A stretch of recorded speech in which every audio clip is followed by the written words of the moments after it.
You're listening to Strange by Nature, your guide to the strange, weird, unbelievable, and improbable wonders of the natural world.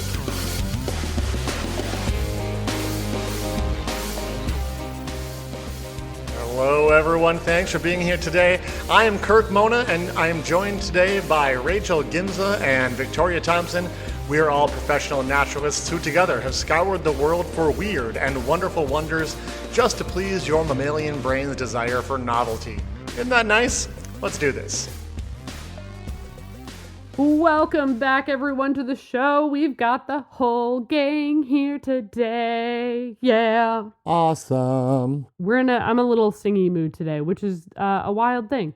So we've got Kirk, we've got Victoria, and I've got a wild topic to start us off this week. Well, I think it's a little wild, but anyway. So Kirk, we'll be the judge of that. Way back in episode 117, you talked about something that was particularly special. One of those, kind of like my topic last week, where it's like, of course we're going to talk about this. Why haven't we talked about this yet? And in your defense, Kirk, your topic was very much overshadowed by Victoria's phenomenal topic, which was the yellow-billed oxpecker. Apparently, that was a good one. Y'all had to go without me because I had to go back and listen to this to check on something, and I couldn't stop laughing. And y'all had to go on without me. Do you happen... Go listen to that one if you haven't heard it. Was it I have no idea what my topic was. Roosting in the nether regions of giraffes? That was absolutely what I was laughing so hard about. Yeah. Kirk, do you happen to remember what your topic was? Not a clue. I'm looking at the spreadsheet, so now I can remember, but I wouldn't have remembered without looking. To remind everyone, you talked about the cubicle poop of wombats, Kirk. Was that particular episode? Wombat cube poop. That was pretty awesome. And by the way, what a naturalist topic, a naturalist thing to do. Let's do an entire topic just on the scat of an animal. Of course.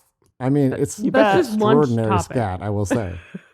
But there's something else about wombats. Well, there's a few things about wombats, but you missed it. Oh, I was only focused on the poop, I will say. That is fair. I will give you credence. But we're going back to wombats this week because even though you talked about their scat, you didn't talk about their butts, Kirk. I mean, the source of the scat. I talked about their intestines? Oh, well, this week we're talking about That's their not close butts. enough, though, huh? Oh, there's some things. Okay. Now, recently, this has gotten more traction on social media, even though this has been a known thing about wombats for a while. But it got traction on social media, and I got sent this particular topic by at least 3 different people on social media asking me to verify whether or not this was true. And it is, which is so sad.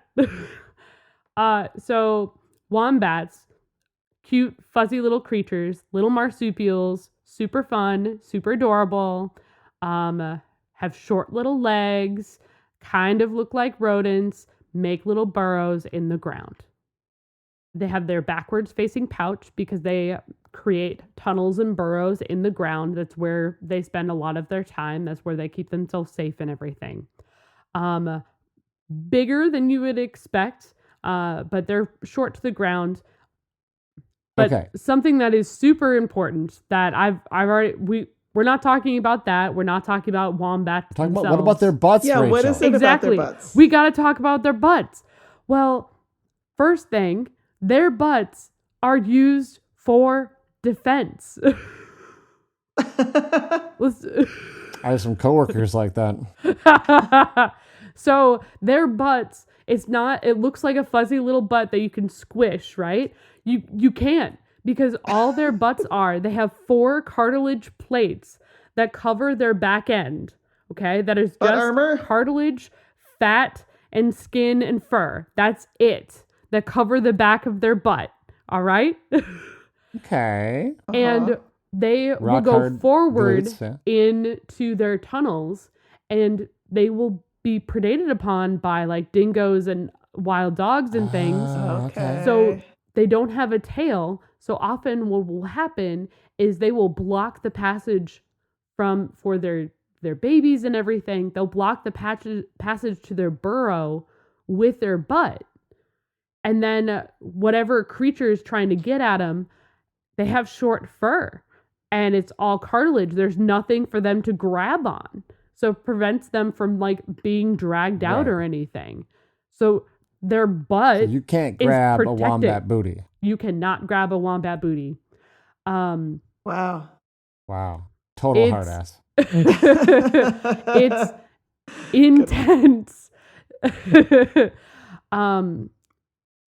It also allows them to like get in, the predator to get in close enough that the wombat is able to kick whatever the critter is trying to get at them. Okay. And they're pretty good. Like they can kick other wombats off the ground. Wombats are like not small. They are like 40 pounds. It's pretty intense, actually. So in addition to being able to block the burrow hole, their butts actually also take place within their mating like rites, I guess is the word that I'm going to use. Like mating ritual.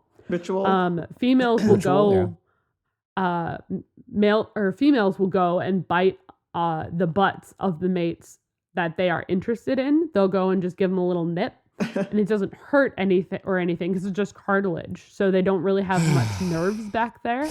So they'll do a little nip and circle around, which has also been seen in like the babies being able to see, like using their bump. They're able to use their butts to like back up and kick. And they learn all of these things as they're little and as they grow up. So they are learning how to defend themselves with their butts. Wow. That's great. Yeah. It's really, really cute. The best offense is a good butt defense. Exactly. And then for this last part that I want to talk about, there has been some indications, but it hasn't been proven. And a lot of folks are thinking that it probably is this, but it hasn't been verified at all. So we can't say that it is happening, but there is thoughts that other predators, if they get their head in between the wombat and in between the wombat and the edge of like their burrow, they found evidence of like crushed skulls of like foxes and things in the entrances of burrows. So there's been thoughts that, and they have the force technically to be able to do this, where if a predator's head gets between a wombat and any part of their burrow, they can take their butt and crush the skull of their predator. Yikes. Wow. That's amazing. Isn't it? Silent but it hasn't deadly. been verified. Terrible. Now, again, that hasn't been verified. Like, the evidence very well could be other animals using the wombat burrows, or they are using another animal's burrow and they're cleaning it out. It could very well be like anything from that. And like the movement of that has been them getting the skull crushed or anything like that. It hasn't been seen at all. And so you take that with a pretty good grain of salt. But if anything else, that's a wild way to go, being crushed by a butt. Yeah. Yeah. So, grain of salt till replicated. Exactly. Grain of salt till replicated. But that's what I have for you both today. I just wanted to talk about I just wanted to talk about wombat butts.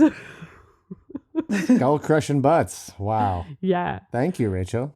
Yeah. That's so my my sources this week were an article in The Guardian by Matilda Bosley. The Australian Museum had a really solid article about wombats and their self-defense with their butts. And then Australian National Geographic also had a really great article about wombats and their butts. So just wanted to talk about it. So we're going to take a quick break. And when we I feel like we're just going to have to keep doing the wombat in parts.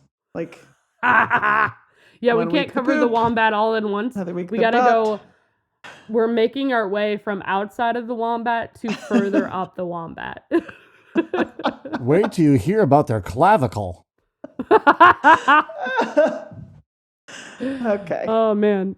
We're going to take a quick break, and when we return, it'll be Victoria.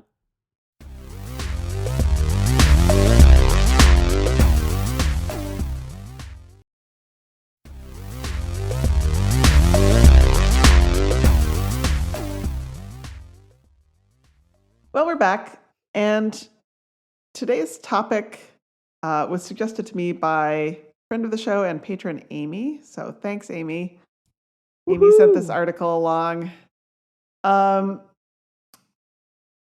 are microbes that have been found in some of the harshest environments on Earth, including, Yellowstone hot springs, highly acidic mine drainage, under the Antarctic ice, at the bottom of the Marianas Trench, in the ruins of the Chernobyl nuclear power plant, all kinds of places. Yeah.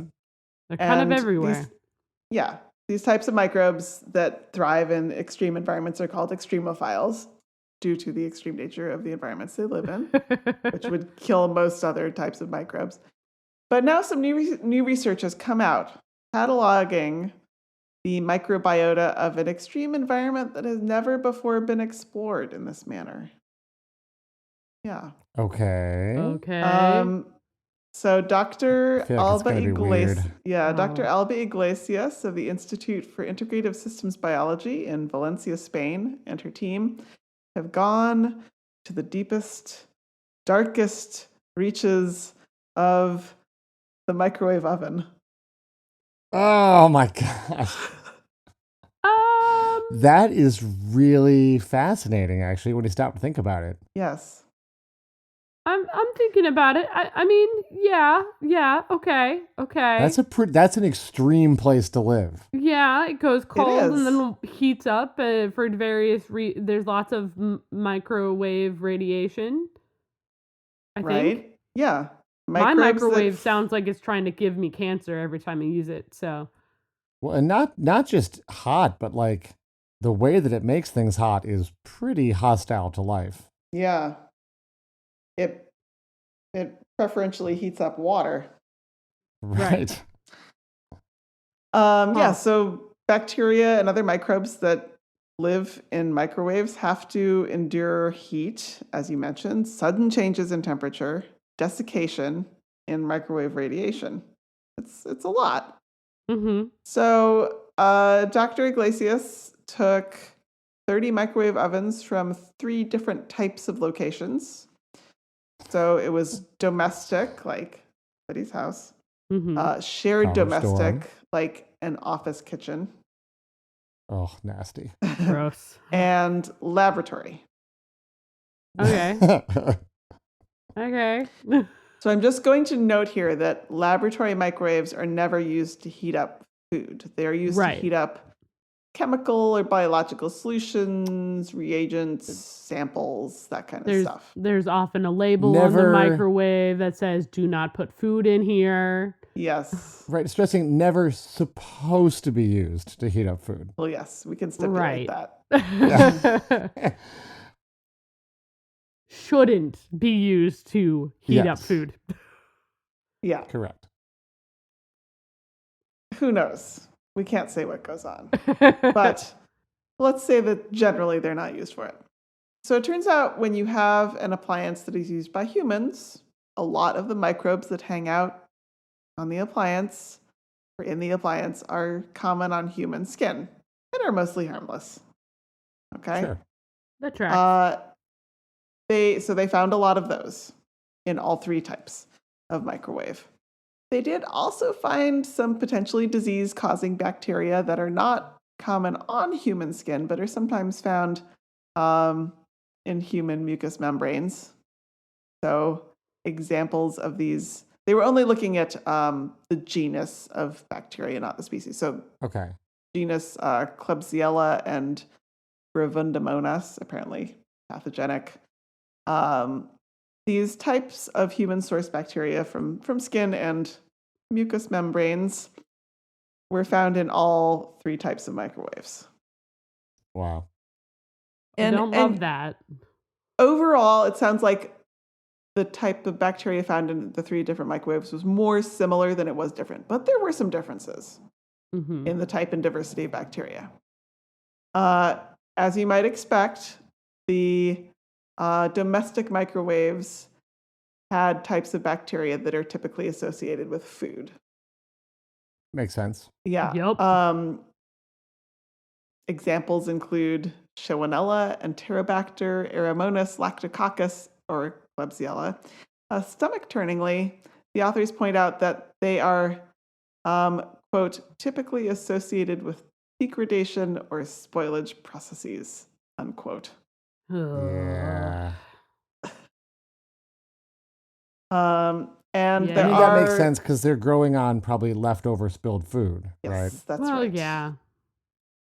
Oh, so they That's didn't right. get That's clean been in there microwaves. for like... Got it. How often do you clean your microwave? How often does the office microwave get cleaned? Oh. Never. Yeah. Never. Oh, it's a problem. There needs to be a schedule. And although they were only looking at genera, genuses, there are some species in those genera that I mentioned that are potential health risks because they can be pathogenic and may also carry antibiotic resistance. Oh, joy. Ooh. Yeah. That was the domestic microwaves. As far as laboratory microwaves go, they had hypothesized that without food as an influence in them, the microbial species would be mainly selected by the extreme conditions within the microwave. Stuff in labs is often like heated for longer than in domestic microwaves. Sure. It could be more extreme. In fact, they did find that there were significantly more bacteria types known for being resistant to high doses of radiation, high temperatures, or both in those lab microwaves. That tracks. Yeah. Interestingly, they also compared the types of microbes found in microwaves with other environments that receive a lot of radiation, specifically nuclear waste residues and what? solar panels. Huh. And then they compared them with regular kitchen surfaces. Okay. Yeah. So domestic microwaves were more similar to kitchen surfaces. And makes sense. Lab microwaves were similar to both kitchen surfaces and solar panels. Huh. Yeah. Okay. So basically, this was like a small initial study. This is the first known study of the microbiota of the microwave oven. Yeah. Yeah. So there's more research needed. They specifically talk about wanting to look at like what specific strains are present and determine what their actual heat and radiation tolerance is versus like just comparing it to what's known about those genuses in general. Sure. But yeah, you could do some very controlled experiments to look at that. I mean, that's not out of the realm of like something you could do pretty easily. Yeah, easier than getting bacteria out of the Marianas Trench. Very much so. Yeah, very much so. There are a few things that are easier than going down to Marianas Trench to get bacteria samples. Oh. Yeah. No, maybe the other way around. That's it'd be the other way around. Other way around. Very true. It's been a long day. Sorry. I knew what you meant. Thanks. That's about all. I thought it was a really cool idea. The results were not quite as exciting as maybe I think I was hoping with the title, but it's still it's still very interesting to think about, and it's an unexplored realm of extremeness that we can learn more about in the future. Well, to be honest, I'm okay with them not having made amazing discoveries about things growing in my microwave. So I do appreciate I'm cool with that. Yeah. Well, it also goes to show things that we see all the time, we see microwaves all the time. Yes. But we never think of them as extreme places. We always think of the bottom of Marianas Trench or underneath Antarctica. Yeah. Yeah. Well, given what we have discovered, the authors did point out in their paper when they were talking about the spoilage food bacteria. It says, they say, their presence in the microwaves as well as on other surfaces in the built environment suggests the importance of regular cleaning practices to mitigate potential health risks. As frequent and adequate cleaning with appropriate disinfectants helps prevent the presence of pathogens associated with these domestic environments. Very true. Thank you.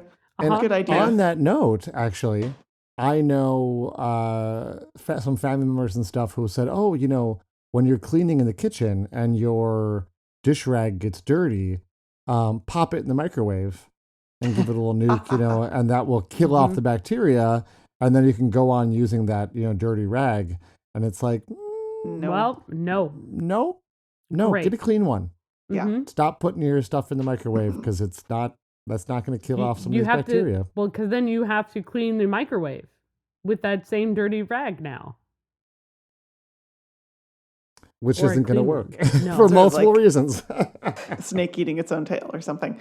Exactly. In case anybody wants to look up that paper, it is called The Microwave Bacteriome, Biodiversity of Domestic and Laboratory Microwave Ovens by Alba Iglesias et al., published in the August 7th, 2024 issue of Frontiers in Microbiology. Awesome. All right, we're going to take a little break, and when we come back, it's going to be Kirk. Woohoo! Okay, Rachel, right back at you. Oh. You know why I say that? Uh-oh. Why? Why, Kirk? You decided to revisit one of my topics. And this week, I am revisiting one of yours. Oh my God. Kirk. When you started talking about one of my episodes, I'm like, shut up, she is not. That's amazing. Kirk, we've been hanging out too much. Bookends on either side of a microwave oven. Apparently. Man. A number of years ago on the show, Rachel scooped me on an amazing bird topic that I hadn't gotten around to talking about yet. And I was like, oh, I got to take it off my list. You talked about the hooded patooey. Yes, I did. Do you remember what made that bird special? It was poisonous. I don't remember anything about this. Yeah, it's poisonous bird. Oh, poisonous bird. And probably the reason you don't remember anything, Victoria, is you were not on that episode. We featured Michael Hawk, friend of the show, Michael Hawk from over on Nature's Archive podcast. I mean, he was on with us that week. I do try to listen to the ones that I'm not in, but sure. It might have been a while ago.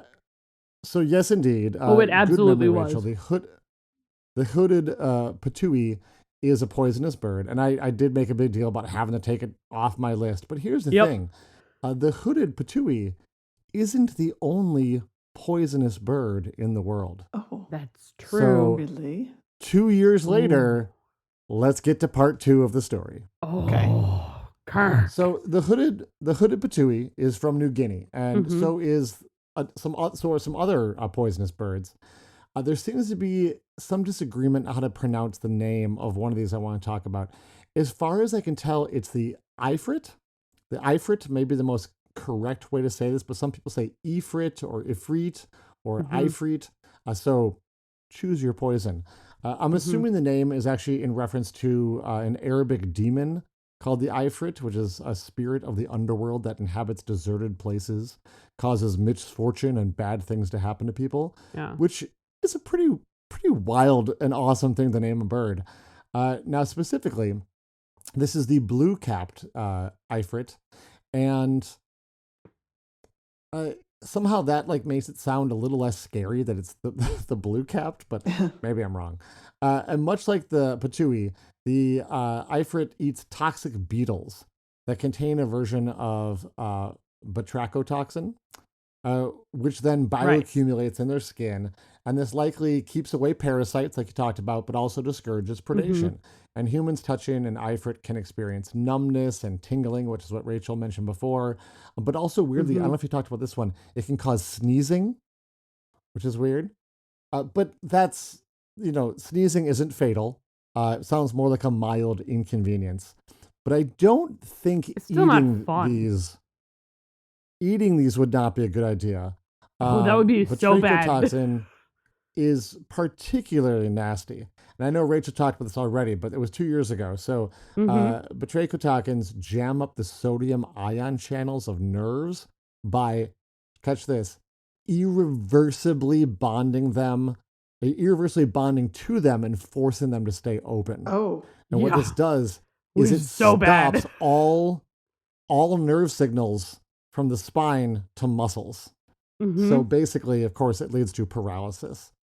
This is a really nasty toxin. It is not temporary. There is no way to reverse it. It's permanent. So nasty, nasty toxin. And perhaps not surprisingly, there's other birds that also eat these same beetles. The roofish shrike thrush also eats them and is believed to be toxic in the same way. I say believed to be because it's not a well-studied species. I think we have like one specimen they tested that showed traces of this toxin. So we're kind of making the assumption that like maybe all of them do, but it probably depends a bit on diet, which is going to be a theme kind of my whole topic here. Okay. And you're saying, all right, so great. There's more birds that live in New Guinea that eat the same food that also makes them poisonous. Rachel already talked about this. What else you got? Right? So I got something, new and unique for you. I'm going to raise you the spur-winged goose. Ooh. Okay? Spur-winged goose. Okay. Spur-winged goose. This is a big, how else do I say this? It's a big goose-sized and goose-shaped bird. Like, what do you want me to say?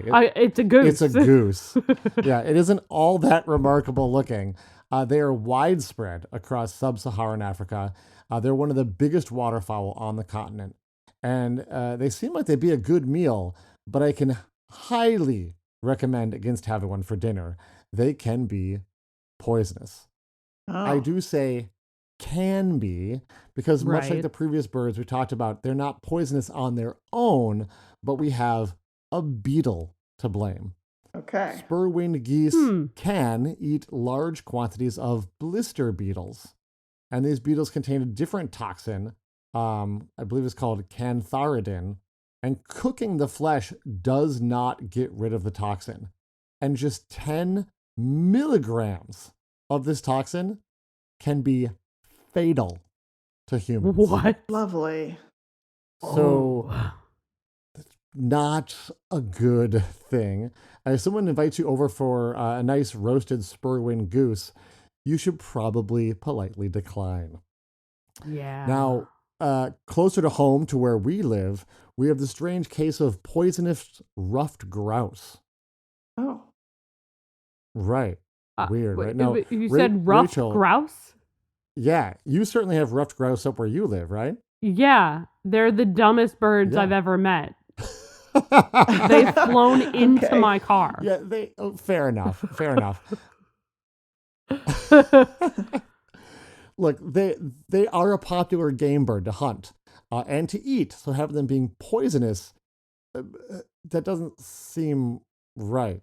Like, right. But cases of they're really popular poisoning, or I guess poisoning via ruffed grouse used to be far more common. The first recorded case goes back to 1798 in the U.S. city of Philadelphia. Basically, there was a dinner party that dined on ruffed grouse, or pheasant, as they called it back then, and a doctor who documented the aftermath described a variety of symptoms. People reported feeling giddy, being flushed, vomiting, experiencing delirium and weak pulse. And to quote the doctor here, greatest debility, which threatened death. Oh, no. So you could assume if this was like just one dinner party, then maybe the food had gone bad, right? That just like, oh, they didn't have great refrigeration back then. It sat around too long. We got some toxins in their microwave or whatever. No, they didn't have those in 1798. But, this was not an isolated incident of eating one grouse. There are many, many reports of people getting sick after eating grouse, reports of temporary blindness, paralysis, reports of loss of speech after eating grouse. And this is really pretty wild. It's quite a variety of symptoms. And likely plants the grouse were eating were to blame. In the literature, sheep's head or mountain laurel is often blamed, but grouse have actually been documented to eat up to 22 different plants that are toxic to humans. So it's possible that this, like, all these different symptoms described are actually due to a cocktail of different toxins that had mixed together into the flesh of these birds. And it can persist for quite a while after they were dead.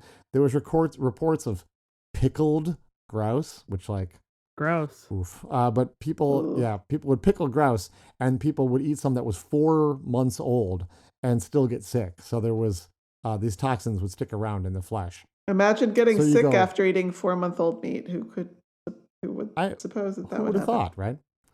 Well, okay. So if this is a thing that used to happen frequently, why doesn't it happen anymore? That seems really strange, right? Yeah. We only hear about this as a thing that happened in the past. Well, the reason we don't get poisoned by grouse anymore is likely due to hunting regulations. You see, people used to hunt grouse year-round. But hunting regulations eventually established a hunting season in the fall only. Yeah, and it turns out that none of the toxic plants that grouse eat are their favorite foods. They're the foods they turn to in the winter when, like, nothing better is available. You're just trying to eat, like, the buds off of laurel, Right. So, or like the cases mountain of people ash getting and sick. things. Yeah, the cases of people getting sick were from when they were eating them in the winter. And now that we really can only eat grouse in the fall or grouse we've hunted in the fall, we're safe, which makes sense. But it's still wild to think that it's like a seasonally poisonous bird, which is a weird idea. So I do have one more for you, and it's actually quite similar. I present you the European or common quail. So this one has a long and storied history. There's actually ancient references to European quail being poisonous. It's in the Bible.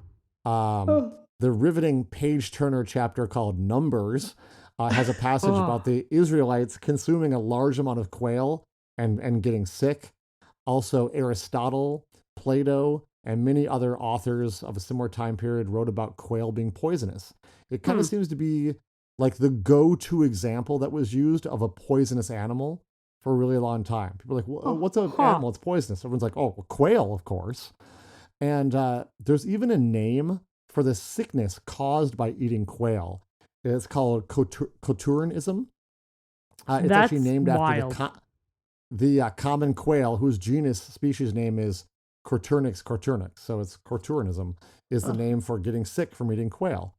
And the ancients were not in agreement exactly on which plant the quail were eating that turned them poisonous, but they were on the right track that it was indeed something the quail were eating. It wasn't like an innate thing to the quail themselves. The suspects at the time were hemlock, which, fair enough. Also hellebane and henbane. And all three of these are indeed poisonous plants on their own. In modern times, scientists have all made arguments for all of these plants, that any one of them could actually be the suspect. The truth is, we don't actually know exactly which plant is causing this. They've also modernly suggested that woundwort could also be responsible. And so, like, much like with the grouse, though, like, we aren't sure which plant is causing the sickness. And it could be that the answer is actually multiple plants that are responsible. We do know, though, that migration has something to do with making the birds toxic. And that probably has to do with a changing food source. So you can safely eat the quail. Sorry. the quail, not the grouse. So you can eat these quail when it's not during migration. So you go, okay, weird. And also the migration route they take matters, which blows my mind. There's actually three different flyways that the quail use to go from basically like Europe to Africa. The Western flyway, kind of from Algeria to France, is associated with causing poisonings, but only during the spring migration and not the autumn migration. So it must be something that blooms in the spring in that part of the world. But then here's a clue. Sorry, start over. The Eastern flyway, which takes birds down the Nile Valley, is bizarrely the opposite, causing poisonings in the fall, but not in the spring. Which is like, which makes me go, okay, that's probably a different plant then, right? Yeah. And here's a clue. The birds were only poisonous before crossing the Mediterranean in the fall, but not after. So clearly where the plants are growing is also a factor.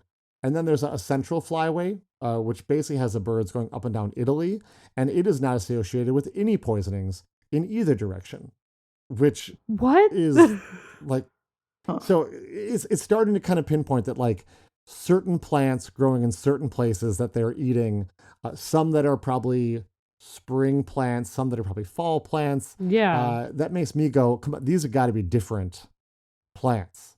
They're eating multiple plants that can make people sick, in my mind. That's just wild. So to kind of wrap things up, poisonous birds are rare. But when you really stop to think about it, given how many plants have toxic compounds in them, and that animals eat a lot of plants, it shouldn't be all that surprising that these toxins can accumulate in the flesh of animals and make them inedible. We see this in mammals, we see this in amphibians, and it shouldn't be a surprise that we see it in birds as well. Yeah, probably see it in everything, basically, you're right. Yeah. So we've been talking about it, these strange poisonous birds for thousands of years in the literature.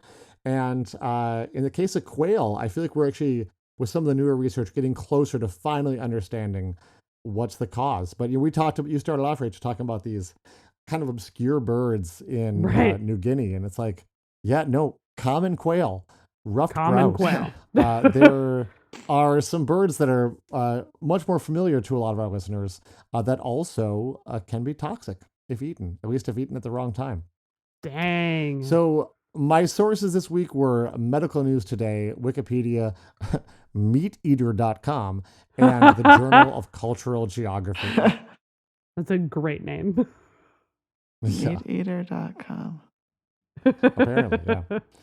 That's where the internet led me. Thanks for being here. This was really fun. Yeah, this is great. Yeah.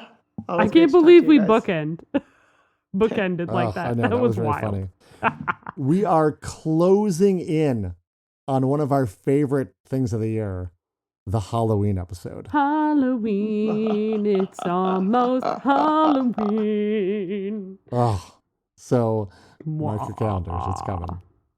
I got something ready for it already. I'm deciding between a couple different topics still. Awesome. I'm waiting for inspiration to hit me. Don't get hit too hard. We'll see you next week. Bye. Bye. Bye-bye. Any bonus? No. Thanks, everyone, for listening to today's show. Be sure to subscribe. New episodes drop every Wednesday, and we love sharing this strange world with all of our listeners.